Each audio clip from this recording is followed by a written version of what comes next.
Okay, good afternoon, everybody, and welcome to the 12th in our series of community of practices for the collaborative talent development. And I'm Brian Murphy. I'm enterprise partner lead with the TU Dublin Enterprise Academy, and we've got a really exciting session with us on the future of hiring with Donal McLaughlin, who it's going to be my privilege to introduce to you shortly. So I'm going to hand over to Claire McBride, the head of the Enterprise Academy. Thanks, Brian, and welcome everybody. I know we have a number of, I suppose, constant friends here on the community of practice from the Enterprise Academy. As Brian just mentioned, it's number 12 in the series, and we are delighted to welcome Donal McLaughlin, Senior Director of Enterprise Sales at Indeed. And indeed, we're privileged to have him here, and a really interesting agenda from Donal today, not least on the influence of AI, which is a topic on everyone's lips and indeed minds at the moment, and we have some very interesting projects in the pipeline in that regard. But just a little bit on the Enterprise Academy to explain a little bit of what we do. So effectively, we broker the talent development needs of our enterprise partners across our 5 faculties and 24 schools. All of this is done with a central and continuous focus on the learners. But some additions to that is we have a strategy that is effectively twofold. One, we work directly with our enterprise partners, whom we see here on the right-hand side of the model. But we also work very frequently through our business support agency partners. And you see a number of them here. That's a selection, including SkillNet Ireland, IBEC, and there's a very close relationship between those two organisations, the local enterprise offices, and we've got an exciting launch with them next week, Enterprise Ireland and indeed IDA Ireland. But as you can see from this model, it's an awesome prospect and a very complex ecosystem for enterprise partners to navigate. So our job at the Enterprise Academy is effectively to take the friction out of that navigation. Just very briefly, before we get on to the meat of the conversation, the 3 fundamental pillars of our activity, they're all characterized by deep and sustained partnership. Number 1, program co-design, where we effectively roll up our sleeves and do everything from discovery to co-design and indeed get involved in some of the launch process in conjunction with our partners across our 5 faculties. The example in the image there on the left is actually of our sports tech launch, which is delivered across 4 faculties in the university in conjunction with our partners in Digital SkillNet and Sports Tech Ireland, which is an IDA-backed cluster. The middle pillar, collaborative provision, is where we effectively accredit programs that are designed by industry for industry. The image here represents our partnership with SuperValue, specifically the Food Academy, and 31 Leos. And we'll be celebrating that program next week in the presence of the Minister for Enterprise, alongside our partners in the Leos and indeed SuperValue. And we're seeing a vibrant demand for collaborative provision, and we're seeing a ready interest across our schools in partnering to that end. The third pillar, a really important one, is our enterprise faculty engagement. So that stretches effectively from everything from guest lecturing, so engaging with our enterprise partner network, who really want to come in and engage with both our on-campus and our remote learners, and effectively engage with the talent pipeline from undergraduate right through to postgraduate. The image here is an example we're very proud of, which is our partnership with the business faculty and Huawei on an enterprise challenge, which was rooted in sustainability and run with Huawei in semester 1 of the current academic year. So lots of examples, and please do feel free to visit our website for illustrations of all of these. You'll find a bank of case studies there, and indeed more information on enterprise faculty for those of our colleagues in schools who are interested in tapping into that resource. I'm just going to close off now, but an important, I suppose, summary of some of our activities, and I've alluded to our sports tech program. I've alluded to our certificate in food entrepreneurship, but we have a range of other programs in our portfolio, and really in terms of brokering the all-important talent development need, indeed accredited talent development need, across our partnership base. And you see some of those logos illustrated on the right-hand side, with our faculty and school-based colleagues, and indeed with our all-important professional services colleagues. So just to choose one or two other examples, really interesting example, the BA in Screen Industry Practice, which has a significant element of RPL, recognition of prior learning, and is in fact one of the most innovative introductions of a program that I've witnessed in the last number of years. And we'll see more of that in June and through case study work that's ongoing there. Some other samples: certificate in applied procurement management with BT Source. That's now in its second round, and it's gone from a domestic provision to an entirely global one. Again, that's in conjunction with colleagues in the Faculty of Business. And then postgrad certificate in medical device regulation with our partners in SGS. So if anyone wants to find out more about those, our contact information is on the website, and you can contact any of the team in regard to those. So with that, I'm going to hand over to Brian to introduce our guest today. And again, a very warm welcome to Donal, and over to you, Brian. Thanking you, Claire. Thanking you, Claire, for that comprehensive introductory remarks, and for showcasing our work in the Enterprise Academy. And I suppose thinking about today's topic, the future of hiring, and I've been giving it a little bit of thought, the future of hiring, the future of work. Had a discussion with Donal about this, and my own academic discipline is a historian, and sometimes I wonder, can I bring any added value to the Enterprise Academy as a historian? But I suppose what I would take from my perspective, my academic study of the past is, and looking at what's happening today, I think that the world of work is changing more than at any other time or any other generation, perhaps since the Industrial Revolution. The scale and pace of change that we're going through at the moment is really, really unprecedented. And it's been driven by a number of developments. It's been driven primarily by technology, I think, and I'd ask our audience to reflect out there on how many of you had actually consistently experienced remote working or AI or used ChatGPT even before COVID. These new developments are really changing the world of work, and I think they're changing the world of hiring as well. Globalization, the ongoing march of globalization, which means increased markets for companies. It also means an increased global talent pool. And we do wonder, in terms of the anti-globalization policies of the Trump administration, what changes that may bring about. Climate change, which thinking of my parents, going back my parents' generation, green jobs, sustainability skills, they weren't even on the radar at that stage, but very much part of our world of work and our world of hiring now. Changing cultural attitudes, EDI, a focus on work-life balance, and increasingly national and European legislation holding companies to account on that, again changing the world of work and the world of hiring. And then skills evolution, which of course we are interested in as a university, the focus on upskilling, on reskilling, not just having a traditional qualification that lasts forever, but lifelong learning as well. So I think there's a huge change. It's a fast evolving world of work, and of course that means a fast evolving world of hiring. So we're really delighted to have Donal McLaughlin here with us today, who's going to talk. Donal's presentation is The Future of Hiring, the Evolving Landscape of Talent Acquisition.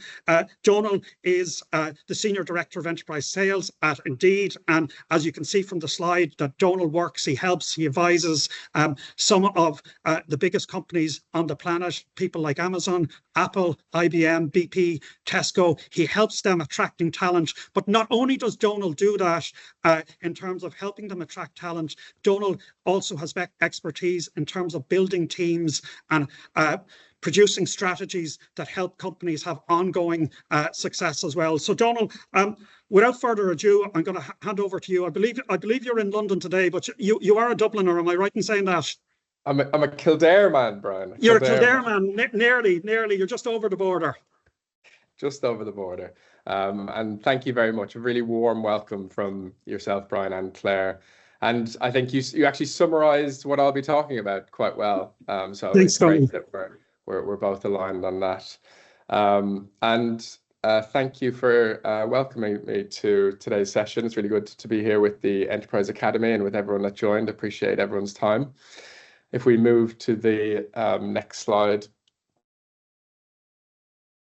So today, as Brian said, I'll be talking about the future of hiring, and working at Indeed, I have a front row seat to this, both how Indeed thinks about the future of hiring as an organization, but also I spend nearly every day with, as Brian said, a lot of large enterprise customers globally, doing roundtables, meeting them as customers or in various different networking opportunities.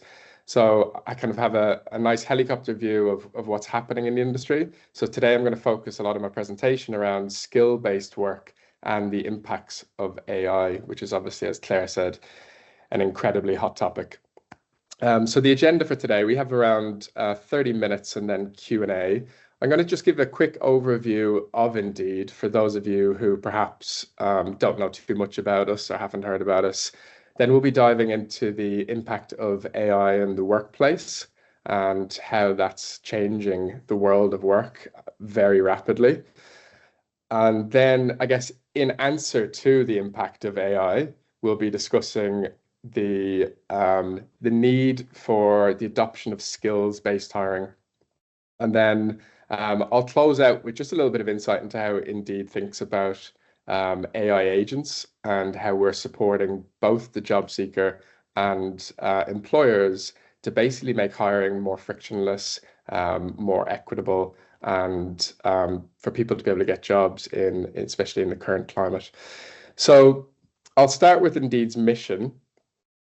We help people get jobs. This is what gets us out of bed in the morning. This is what keeps us going throughout the day. If you ever come to an Indeed office, you will see this plastered all over, from T-shirts to meeting rooms. But Indeed, at its core, is the largest hiring and matching platform globally. And it's been going around since the mid-2000s, and I've seen a massive transition. I've been at Indeed for 7 years now, and with the adoption of technology and AI, I've seen a massive change from kind of a traditional job site search engine to a matching platform with AI at its core. But if we move to the next slide, I'll give you a sense of the scale of Indeed globally. So every single month, we have 350 million job seekers coming to our platform. And on the other side of the marketplace, we have 30 million jobs from employers. And the key here is the matching engine that happens within it, and that is driven by AI. And the better we get at matching opportunities to talent, the better outcomes that we see in the marketplace. So transitioning into our conversation about AI today, I think it goes without saying everybody is aware of the current impact that AI is having. And if you speak to any business leader, thought leader in the space, the prediction is that AI will have a massive impact on humanity as a whole. And you can see here Sundar Pichai, the CEO of Google, saying AI will be a bigger impact on humanity than the invention of fire or electricity. So I don't think there's any debate about the impact AI is going to have. But what we'll talk a little bit about today is how we should think about the adoption of AI. So I've included here a quote from actually another Google alum, who is Mo Gaudat, who's the former chief business officer at Google. And if you ever want to read someone with great opinions on the future of AI, I recommend Mo's work. His most recent book, Scary Smart. I just pulled out a quote from it, which is, if we make it clear that we welcome AI into our lives only when it delivers benefits to ourselves and to our planet, and we reject it when it doesn't, then AI developers will capture that opportunity. And the key part of this quote, which I want to kind of impart upon you, is the part of if we make it clear. So what are we doing as a society, as organizations, as businesses in order to control AI and the future of AI? And to just kind of hone in on some of his thoughts, there's kind of 3 or 4 key areas where he sees both a shift in AI, but also some dangers associated with that. So the exponential advancements and loss of control is a hot topic at the moment. So the shift there is an evolving, AI is evolving at an unprecedented rate. So it's rapidly surpassing human capabilities in many various fields. And there's obviously a risk of losing control over AI systems where they become autonomous and complex or black box technology. The second piece is around job displacement and also then the impact of that, which is economic inequality. There's a risk of winners and losers with the adoption of AI. The danger that there could be widespread unemployment, obviously that sounds drastic, or increased economic disparity. And then the last 2 are the ethical dilemmas and AI bias and the erosion of privacy in kind of the digital world. Just touching on the ethical dilemmas within recruitment and hiring, there's obviously a massive focus on fairness and or bias when it comes to AI systems.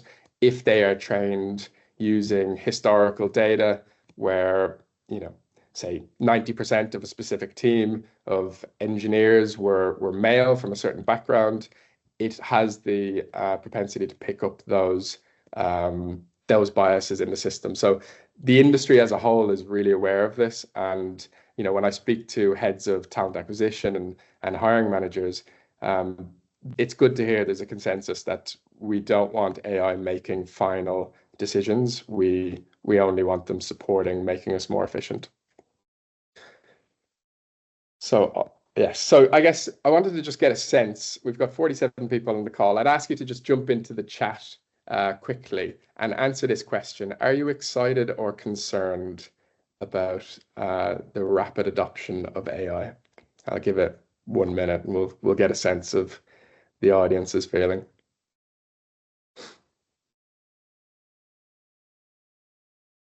I'm seeing a lot of both. Yes.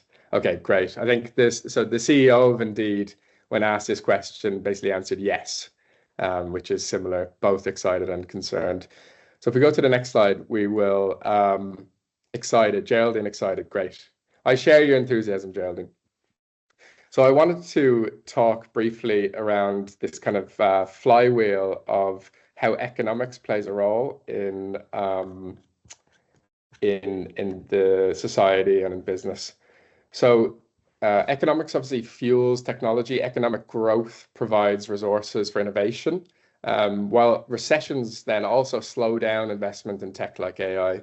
Then technology obviously introduces automation, which could reduce jobs in some sectors, but also create jobs in other sectors.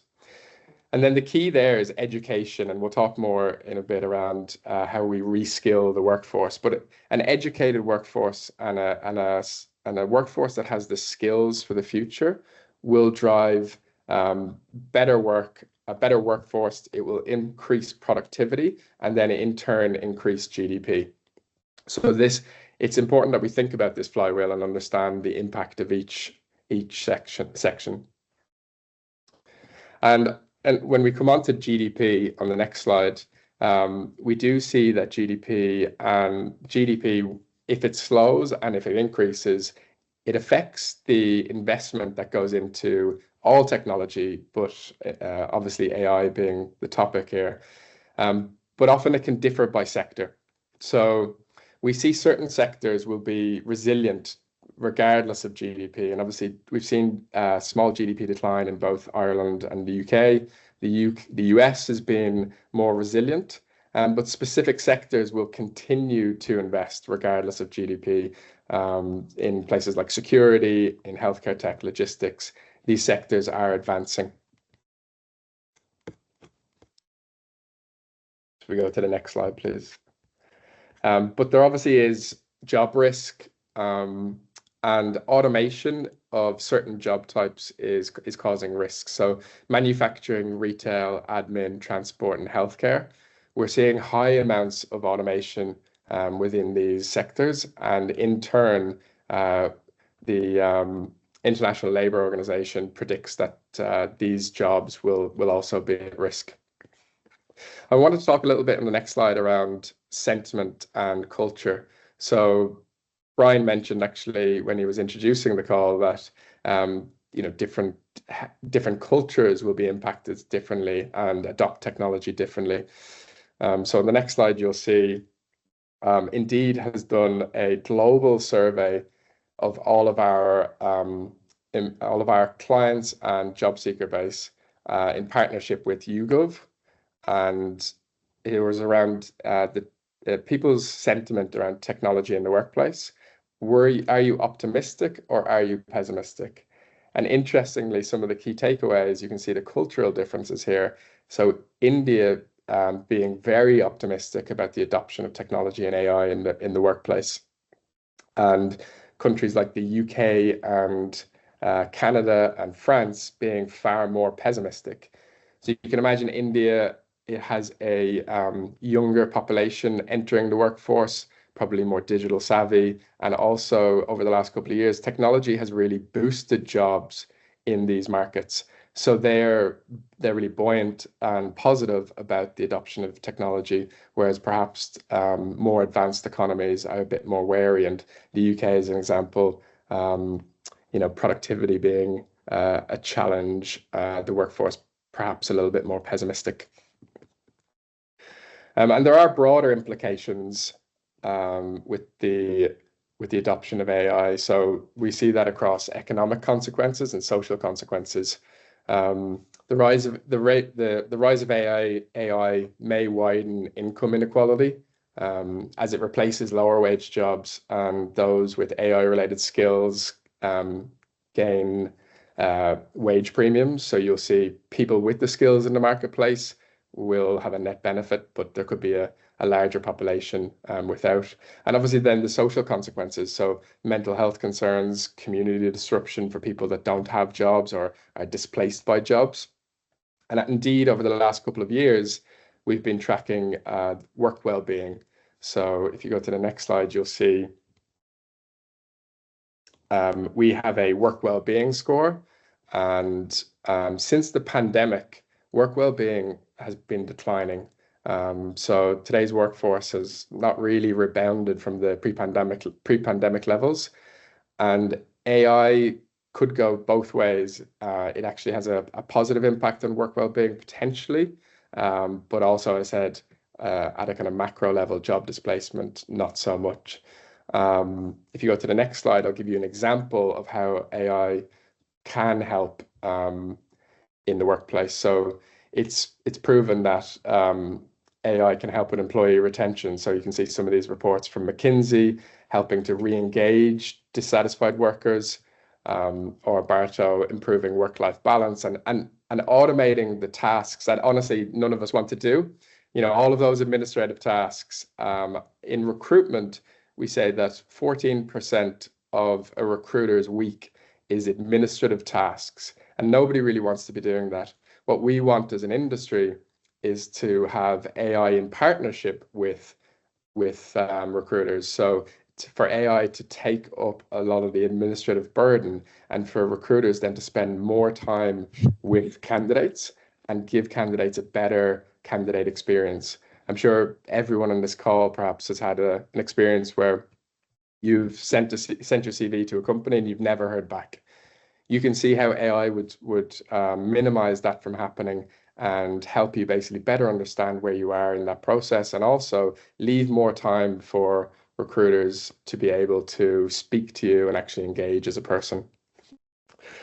So changing gears a little bit, I appreciate some of that might have been a little bit of a negative outlook, but the reality is in the conversation, there's pros and cons. So I want to talk a little bit about how AI creates jobs and growth.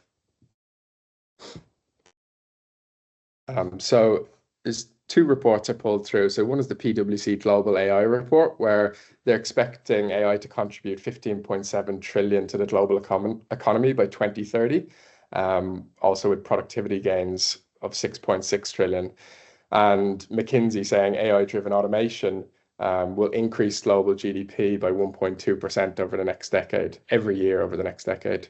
So you can see, despite concerns, there's lots of optimism about the positive impact that AI could bring.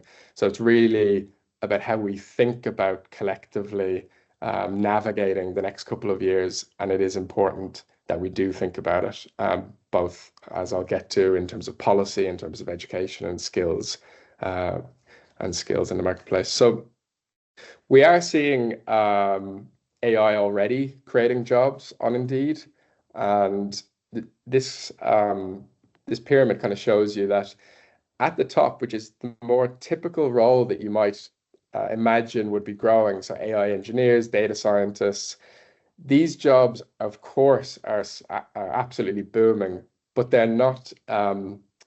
There's not a huge volume of them in comparison to where AI actually could make an impact. So in the second stage, it's around robotics and AI trainers, which there'll be a huge increase in the volume, and that'll be much more broader than, say, AI engineers and data scientists.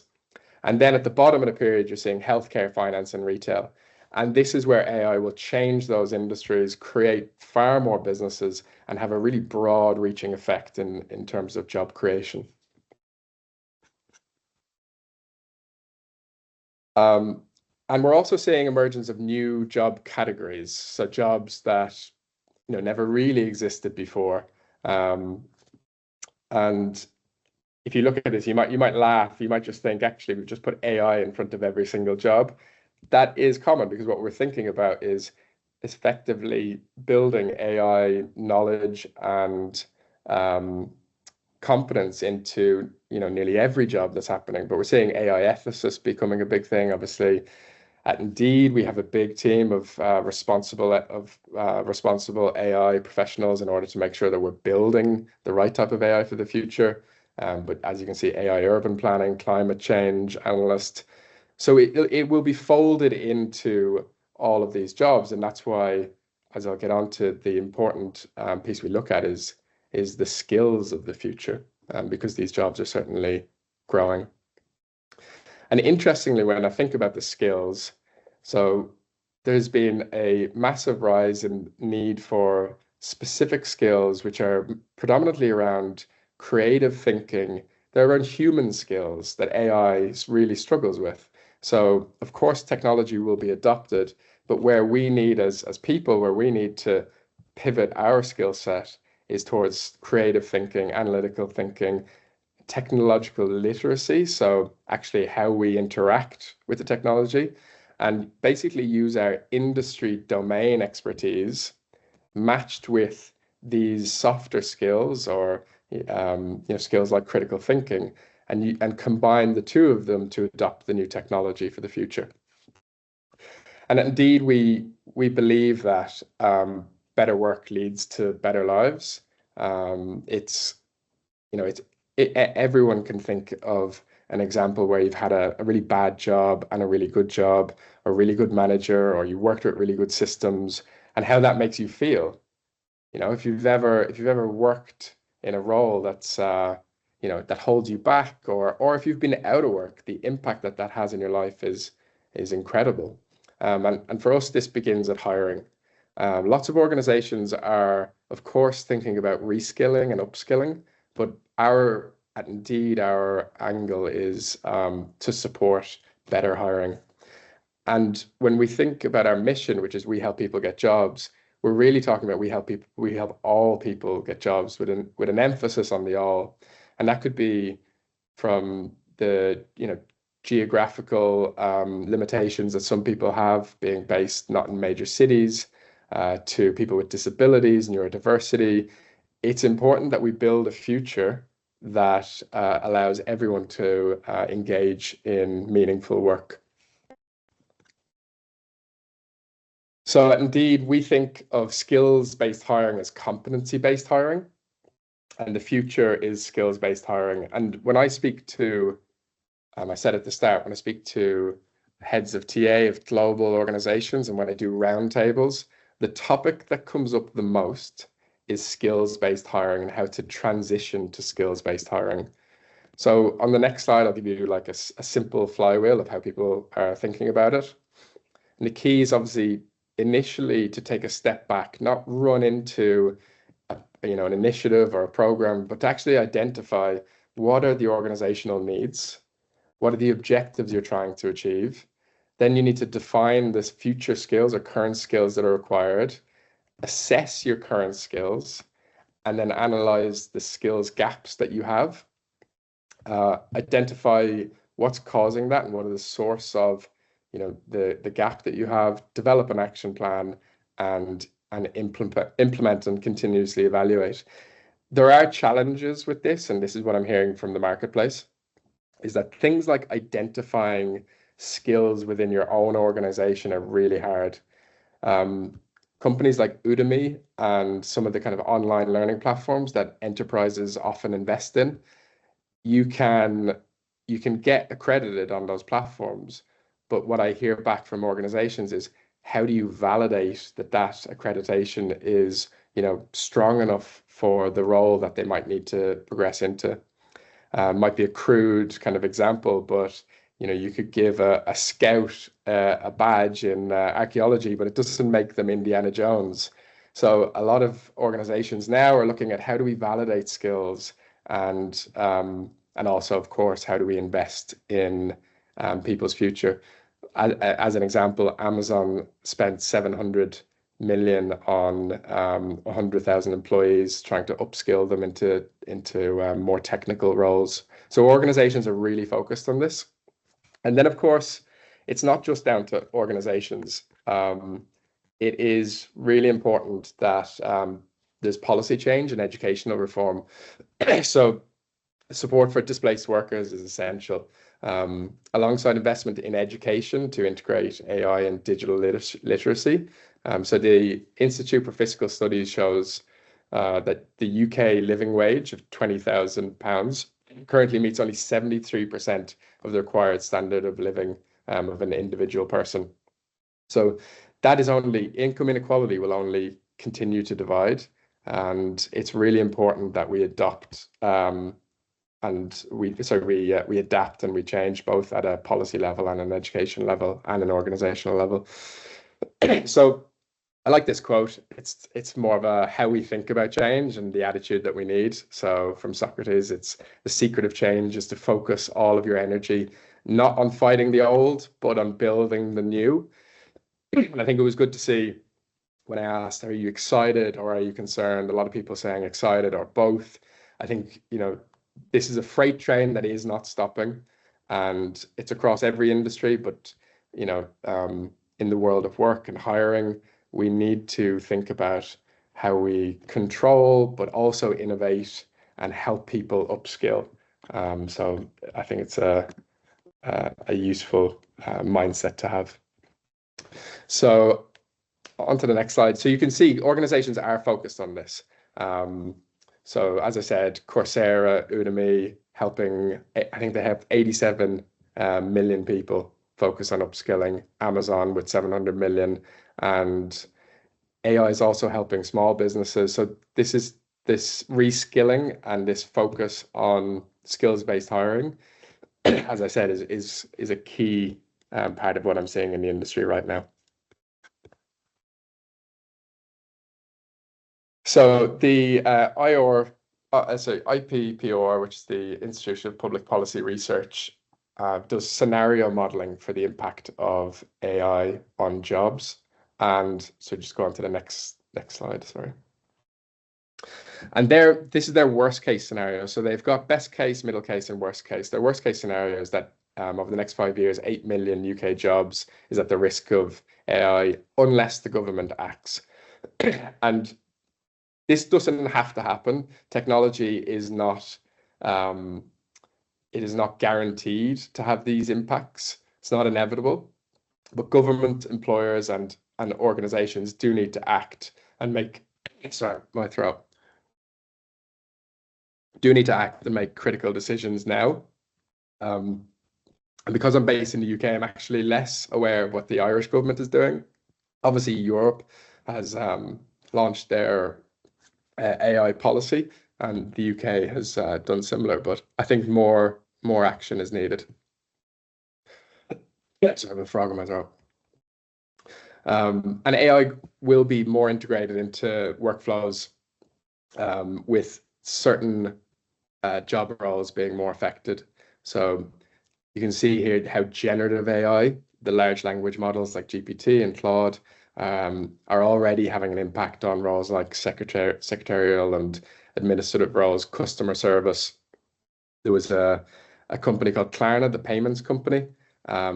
They looked to remove 700 of their customer service reps in place for customer service chatbot. And they also saw a positive impact to their net promoter score. So companies are seeing the benefits both in terms of cost efficiency, which is a big thing when we're thinking about a struggling economy, but also in terms of kind of how they can innovate for the future.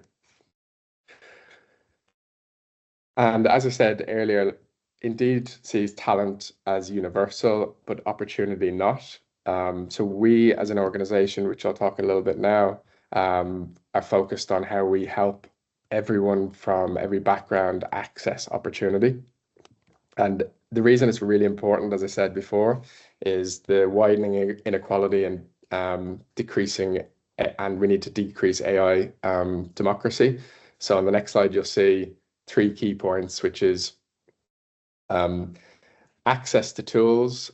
As it becomes more expensive, the people with money or with means will be able to access AI tools, where the people without it will struggle. There'll be an impact of automation on low income and undereducated groups, and income inequality is going to reshape our society, or could reshape our society. So it's really important, and Indeed as an organization is really focused on ensuring that we help everyone get jobs wherever they're based and whatever their background. And that takes us on to our future vision, which is might sound science fiction, or may have sounded like science fiction in the past, which is just to click a button and get a job offer. But we're actually far more closer to that now than we've ever been.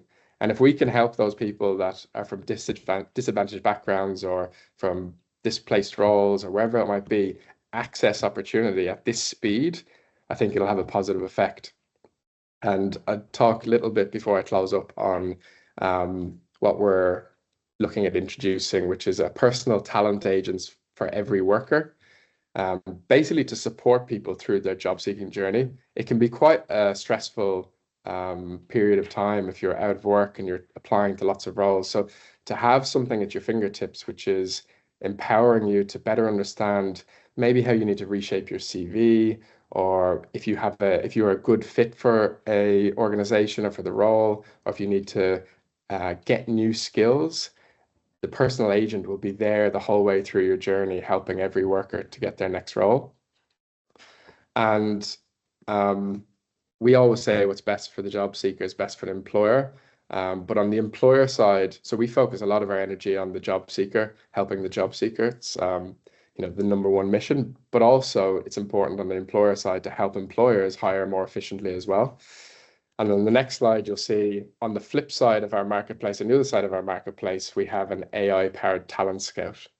So the goal here is to make it easier for organizations to stop ghosting candidates and to be able to find the right talent, respond to that talent, and to use AI to basically make that job seeker journey, or the candidate experience that a candidate has when they're trying to interview for your company, to make it a far more enjoyable experience and something that's not as stressful. And I think this is how we help people get work, and this is our vision of the near-term future. So I think to wrap up, we need to do a few things as a society. We need to look at pay reform, especially in certain sectors where wage growth has been stagnating. We need to look at training, upskilling, and we need to look at government policy and education, which obviously most of the people on this call is bread and butter. So I think together, if we do this and focus on those key elements, then all of that kind of I guess negative research and outlook in terms of job losses and job displacement will be minimized, and we'll be in a much better situation. So thank you very much. I hope that was insightful, and yeah, I'll happily take any questions. Thanks a million. You promised us a helicopter view, I think you said, of the future of the world of hiring, but that was incredibly detailed. It was comprehensive, and there's an awful lot to unpack there for me. I mean, it was really fascinating, and thank you for the time and the research that you put into it, because clearly, indeed, at the cutting edge of hiring and recruitment practices, and I think that was really insightful for everyone. I think we're going to have a lot of questions. I know as we were going along there, I was jotting down questions. I've got 10 in front of me, but I'm not going to be greedy, because I know my colleagues are going to want to get in. But I'm going to take chair's prerogative and maybe ask the first question, give people a chance to type their questions into the chat function if you can. But you said at the start, Donal, it was a mind-boggling figure to me: 350 million job seekers, 30 million, I think, jobs as such, and trying to, I suppose, screen those, and your AI matching engine. And it just struck me with figures like that. You know, AI, it's obviously going to be the future in terms of screening candidates. And just, you know, you spoke there about diversity and opportunity as well. And I suppose with AI, it's not perfect yet. It's evolving all the time, but there are concerns about bias with the inherent biases within AI, because it's a large language model, and sometimes where it takes its information from, there are inherent biases there. So what are the companies doing to make sure that the screening that's going on, that it is fair, that it does mitigate against the bias, and to maintain diversity? Is it that the final decision is people, or what else is happening there? Yeah, I think the industry standard is not to screen candidates out, so not to let the AI make the decision, but perhaps to surface up either the skills that the candidate has, or summarize the skills, make it easier to basically understand what skills candidates have. And there might be some ranking systems that take place, and but the key piece that everyone agrees upon is actually to have the human, the person in the loop making the actual decision. So I think that's probably the most important piece. And I think I haven't seen companies going to any AI or any model making any decision, and I think I would be really hesitant or fearful if that was the case. Sure. Yeah, thanks for that, Donal. I see that the questions are coming in here thick and fast. So got a question from my colleague here, Kevin O'Rourke, who's a colleague in the Enterprise Academy. And Kevin's question is, thanking you for your insights, Donal. And his question is, what are your thoughts regarding the possible/probable impact on recruitment in Europe of the current pushback from the US administration against DEI policies, as well as advocating deregulation of the tech sector? So in terms of what's going on, I suppose, with the man that everyone's talking about, Mr. Trump, President Trump, what impact may that have on recruitment in Europe? Is it going to filter across the Atlantic to us? Yeah, I mean, in terms of there's a couple of questions in there, I think. So yes, in terms of let's call it a trade war that's currently evolving and tariffs being placed, that's going to impact jobs, and that depending on how that goes, we'll see is hesitance for companies to invest with the uncertainty. Companies hate uncertainty, so that can definitely impact jobs. and it's obviously really hard to predict to what degree. We've already seen, jobs in the UK down 25%, not necessarily down to Trump's tariffs, but there's definitely an uncertainty within the marketplace now. On DIMB and inclusive hiring, I think the truth is I don't know the answer to this, but I think in Europe and in the UK, companies are staying resolute in their mission to support people and to hold strong on that. I again, it's hard to predict these things, but I don't see us having to fall in line with the US's changes. I guess the risk, though, is that when companies struggle, so if the market is struggling and say jobs are declining, the real risk is around leadership, and this is when real leaders stand up. Because when businesses are doing difficult and have to report losses or whatever it might be, do they shy away from those type of initiatives and try to focus on, core business? But ultimately, every exec understands the benefits of having diversity in their business and the not just the societal benefits, but the business impact. So that's why they'll stay resolute. It might not even be for some moral good, but it's for the impact on their business. I think they understand it affects bottom line if you have a diverse workforce.